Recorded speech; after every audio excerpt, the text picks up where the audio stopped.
From the PSIA-AASI Satellite Studios in Portland, Oregon, I'm George Thomas. You're listening to First Chair, and oh my gosh, we have got such an amazing guest with us on First Chair tonight. Carol Levine is joining us. Carol, it is an absolute honor and a privilege to talk with you. I love my job. I love doing this, but sometimes there are just some guests that you're like, oh my gosh, I can't believe I'm going to be talking to Carol Levine. Now have I made you nervous? Oh my God, yes. Please lower your expectations for one thing. And just so you know, I listen to you all the time. And I really appreciate, a lot of us really appreciate not just the podcast, but your questions and your, just the intelligent offering that you give us. So thank you. Thank you so much. Well, Carol, I want to start out. We're going to be talking about mentorship. And I can't imagine having you as a mentor, but I want to share just a little personal story before I hand it over to you. I really don't like to spend my time talking because people are tuning in to hear you. But when I started out teaching in 1986, Donna Sanders at Hoodoo Ski Bowl just took me under her wing, and she really developed my love of teaching and really helped me bring that out. We didn't have any formal program or anything, but I got to be where I am today because of Donna. And I was so lucky when I ended up going to Mount Bachelor a couple of years later. Again, I got taken under the wing of Janet Schaafstall, now Janet Nelson at the time. But she's the reason I was able to get my full cert, my 3, because she literally, if I had 15 minutes and I was like, Janet, we got to go work, she would stop what she was doing and really focus her attention on me. She made me feel so valuable and just a part of the team. Again, it made skiing and teaching, which are so amazing, that much more special. So having someone there to help out a new instructor, it was vital to me. And how can we make these mentorships more of a formal thing, something where we look into maybe matching people? I would really love your input on this topic. Well, that's a perfect intro of what I thought. You said mentorship and the Women's Council and the impact of the Women's Council for Equity and Inclusion relative to mentorship. And so I thought maybe I could give a little background regarding that and then go into an experiment, essentially a pilot program that I was involved in with Rocky Mountain region. And there were so many things that came out of it beyond just some personal, mentorship relationships that I would love to share it and hopefully encourage a lot of people to that a mentorship program doesn't have to be a cumbersome, complex thing. It can be really pretty simple and just needs a little bit of TLC to get it going and keep it going. So if that sounds like something we could get into, I'm ready to do that. I would love to hear all about that. Okay, well, how did you get what was the impetus of actually getting that started? Well, I'm gonna tell you. Okay. Right. So, but beware, I have notes because I'm afraid I might forget some things. So I might be needing to read a little bit, but so there's this program, but I would like to talk about, just present a background. And the Women's Council for Equity and Inclusion, which was the Women's Initiative Task Force back in like 2019 when this all started, and I'm on that committee. We got together and we're getting to know each other and talking about, well, where do we start and how do we, where do we go and how do we advocate for women? And we couldn't answer those questions. So it seemed obvious that we needed to survey what are the needs of women instructors in our organization. So we worked hard on the questions for a survey. We had help from a marketing group through PSIA, and I think Nick Heron was involved at that time as a CEO. And that survey came out in 2020, and sure enough, there has never been a survey, had never been a survey until that point, asking women what are the challenges and successes and barriers in our organization and in our profession. So it was great to have that go out, and we had like 45% response from all of the women instructors, which is huge for statistically speaking. So that was great. And one of the categories in that survey was mentorship. And the answers, so there were some boxes that they would tick off, right? But there was also room for comments. And we had almost 500 comments to go through that people wanted to add about mentorship. And they clearly described what it meant. So I think everybody has ideas about what is mentorship. I never thought I had a mentor until I went through all this and went, oh yeah, I guess I did. Like one woman said in a group conversation, she said, I don't have a mentor, but I had a lot of helpers. And that's how I felt. I had helpers. But going through this whole mentorship thing and listening to these reading from these women, I realized that I had mentors too along the way. But what they told us, if I can just read from here, from my notes, they said clearly that mentors would improve communication, enhance retention, ensure resiliency. They would provide expertise and feedback, general support, maybe a little bit of fun, and inspiration, goals, and motivation. So I don't know, I don't have Webster's definition of mentorship, but they clearly defined it. And it was a tremendous motivator for the council to advocate for mentorship programs for women. But before we could do that, we needed to understand more. So we reached out to regions and ski schools across the country, asking them about do they have mentorship programs? Were they successful? Why? Were they not successful? Why?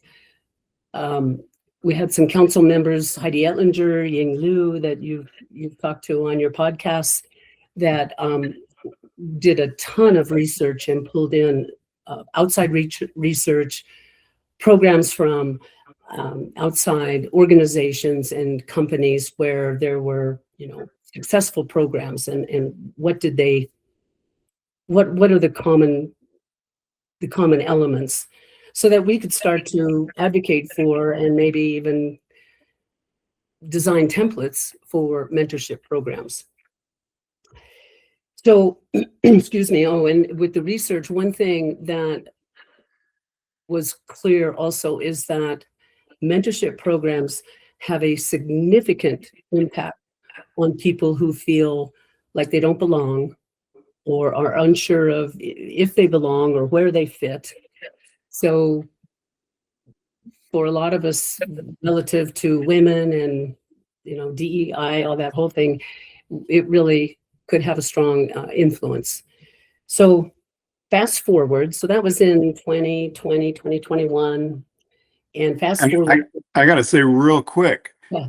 500 comments. I think of the amount of people, first of all, that filled out that survey, but then took the extra time to actually write in comments that were effective and actually meant something. And then to have you as a part of the organization actually read all of those and do the research, that really says a lot about PSIA and the people that were working on this. So kudos to you. Sorry. No, thank you. Absolutely. No, thank you for that. And you reminded me, some people, it was all over the map. Some people said it should be organic. Some people said it'd be really wonderful if my company or, my school or whatever would provide a program. All these different opinions. I never needed a mentor to, oh my God, over half wanted a mentor and never had one. And yet barely half of the women said they would actually want to be a mentor. And the reasons were time commitment and also they didn't feel like they had expertise in the subject matter. So there were so many things going on with not only the boxes they ticked, but also the comments. To your point, 500 was informative. There was a lot of intel going on there. Hey, learning is a part of the adventure. CEUs aren't just a checkbox, they're your excuse to ski, ride, and connect. Knock out your continuing education at thesnowpros.org and keep the good turns going. So fast forward to January of 2024, I was having a conversation with Dave Gregory, who is the Director of Education for Rocky Mountain. And we were talking about, getting more women, what we say in the survey, in the pipeline, especially at level 3 and above. So Greg and I were talking about equity and growing the number of women in the pipeline, and especially at level 3 and above, like I said. And I had said to him, he said, well, what's out there? And I said, mentorship is a proven way to have an impact. It's like a no-brainer. It's like low-hanging fruit. Have a mentorship program. And Dave said, well, we can do that. And I went, oh, okay. And he said, we have a group of people, of women who have been endorsed to go to the national team's tryouts, and let's do a program. And so it was like, okay, let's just do that.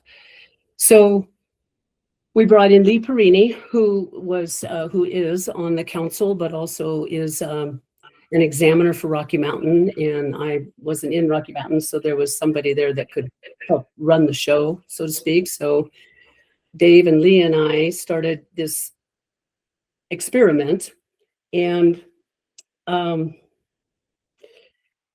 going through the survey and going through the research, we had 4 imperatives.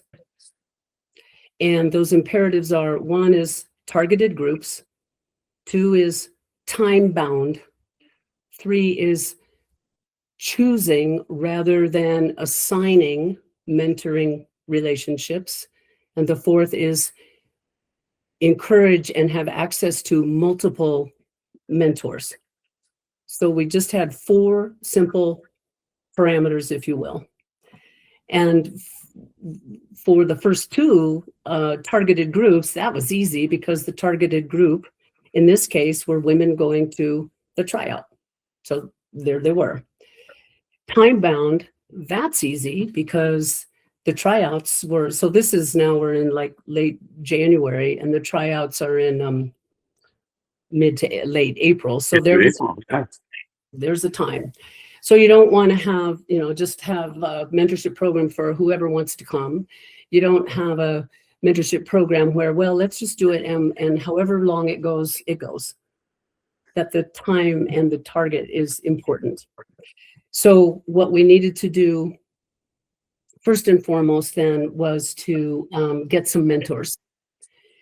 And we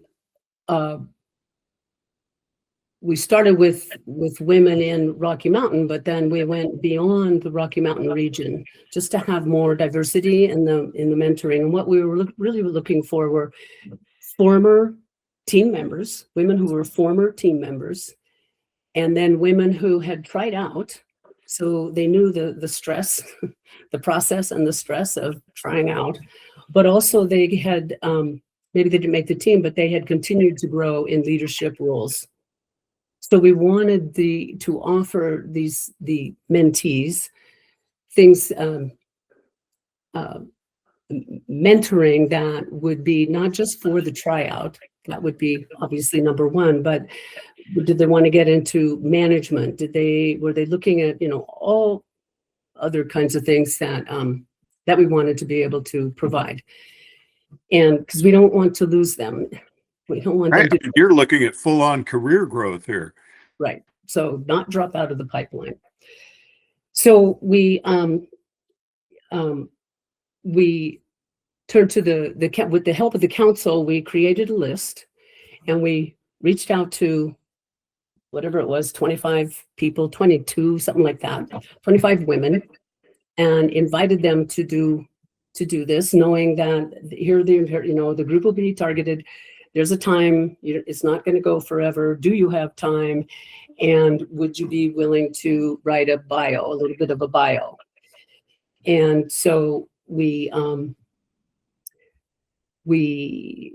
think here for a second. So we put this list together, and a couple of people said, gosh, really, so thank you so much for inviting us. Everybody was so, like me, I was on the list, and I was so flattered to be on that list, right? And to be a part of this group was just actually amazing. And a couple of people were just too busy, but everybody were totally into it, and it was awesome. So we assured them that the 4 imperatives were really an important part of this. So once we started that going, we had the mentees reach out to the mentors. So at that point, once we said, here are the mentors, here are their bios, the mentees already know, what's going on, and we started in that process. Well, just prior to that, the mentors, because they were from other regions, were saying, hey, could I invite our 2 or 3 women that are trying out to this? And I'd love to be involved, but it doesn't feel right that I'm doing it for one region when I've got my gals. And that happened 2 or 3 times. So we went, well, this is a no-brainer. Let's just open it up. So this little experiment became this experiment, and it was a national mentorship program for women who were endorsed by their regions to go to the tryouts. And ultimately, we probably had about, I think, maybe 28 mentees that participated. I'm guessing a little bit here, and 20 mentors. And so then the program, what we offered is just that here are the women that are willing, can't wait to support you and mentor, and help the mentees feel comfortable reaching out. And Carol, did the mentees, you said you posted your bios, did the mentees then read the bios and select who they wanted as a mentor? Yes. Okay. Yep. And so once we reached out, then the program, we offered assistance if there was some kind of, gosh, I'm trying to reach Carol and I can't, can you help me? Or whatever, or there's something that they need some help with. But otherwise, it was all about it was all up to the relationship between the 2 people. And so the mentee and the mentor decided on the topics. Really, the mentee ran it. Here's what I need. But that said, then they agreed on, are we going to meet on the snow? Are we going to just do Zoom? Are we going to, because we're across the country, are we going to have coffee together? Whatever it is, it was up to them to set it up. And by then it was March. There was really only, a month and a half. But like Dave said, a little bit of something beats a whole lot of nothing. And some people, mentees, were they would write and say, I already have mentors, I'm set, I feel good, but I am so appreciative that I'm included in this group and that this effort is going on. So the other 2, the 3rd imperative of choosing versus being assigned happened, right? Because the mentees chose who they wanted to work with. And then the 4th imperative was encouraging and have access to multiple mentors. So we highly encouraged the mentees to reach out to more than one person, because I may have my expertise in these areas, like my area is training, whereas someone else, their area of expertise is not only did they try out or whether they're on a team or not, but now they're in management, in more in an executive role or something like that, or in a region, and they're on the board or whatever, or CEO of the region, actually. So you might want to reach out to, I can help you here, but here, you should talk to so-and-so, right? And then the mentors need to know that a lot of times I think as mentors, we think, well, I need to know everything. I need to be everything for this person. And we can't. You can't. You can't. So instead of saying, don't feel like that, we said, no, this is an imperative. There is access to multiple mentors.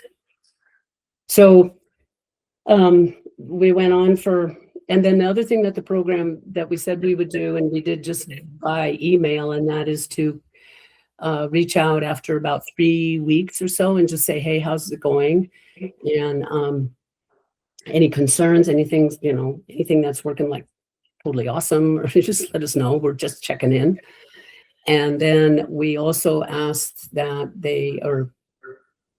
nothing was required, but at the end, so the timeline or the time-bound part was a week after the tryouts, or maybe 2 weeks. That's when it officially ended, but the relationships could continue on. Personally, it could continue on, but program-wise, it was time-bound. And at the end of that, just right at the end, we had a couple of Zoom calls where asking people to come in and tell us how it went and what they'd like to change, or what would they do, whatever, get some feedback. So I was just blown away. It wasn't even heavy lifting. It was fun to work with these people and get the bios and do all this stuff. And everybody was so into it that it was just, I was just going, oh my God, this is more than just the relationship of a mentor and mentee. We talk about people wanting to belong. It had such an incredible impact on that feeling of belonging. And that's one of my ahas personally, is it was just this immediate sense of support. And women would write and say, I had only one conversation with my mentor, but okay, this is just so awesome. And I feel so, they said, like, it was so great to know people cared. It was so great to know that accomplished women cared. I have mentors, but thank you so much for including me. I mean, it just really was so inspiring. And a lot of the feedback at the end was, please keep it going, keep the national program going. And a lot of them also said, mentees and mentors, I'd love to help in the future. So this was just, kind of like this microcosm of a culture that was developed. And like I said, originally, I don't think I had mentors, but now I know I did, right? And they might have been just here and there, but that's the beauty of a program, but really allowing people to individualize it. What you've described almost seems like it could come down to a school level. Absolutely. Yeah, or even a program, okay, Sally, you're in charge of this program for the ski school, and you can do it literally at that level. And it doesn't take, originally it was going to be whatever it was, 8 women in all of Rocky Mountain that were going to the tryout. That's incredible. And what was the success rate? Well, that was part of the deal. It was not about making the team. I love that. And so I don't know. And that wasn't it at all. It was about the relationships. It was about the process and coming out of it on the other end going, I'm ready for more. So. And that to me is success. Right. Totally. Totally. So I don't think we could have done it without the council. I don't think we could have been so efficient and effective without the survey and the the results of the survey and putting it all together, and the added research outside of our industry, and all of that just, it ignited this conversation I was having with Dave, and it just seemed to me, oh, geez, this is like, again, low-hanging fruit. It is simple if you just set it up well enough. And I'm sure, I mean, people had, well, I wish we had done this or that or the other thing, but at least it didn't fail, not by any means. And so it was worth the effort. Well, Carol, I thank you so much for taking the time to chat with us about this. What's coming up in your season? Anything in the near future that you're especially looking forward to? Well, I'm looking forward to ending my snow dances. It looks like they've worked because there's a lot of snow in the forecast for the West Coast. And I'm sure it was all because of my dancing. 100%. Yeah. Right. Well, yeah. George, thank you. I hope this covered some things that will be helpful for people, and appreciate being on your program. Well, it was wonderful talking with you, Carol. I really, really thank you for the time, and just awesome getting to visit with you. So very much appreciated. From the PSIA-AASI Satellite Studios in Portland, Oregon, I'm George Thomas. Thanks so much for listening to First Chair.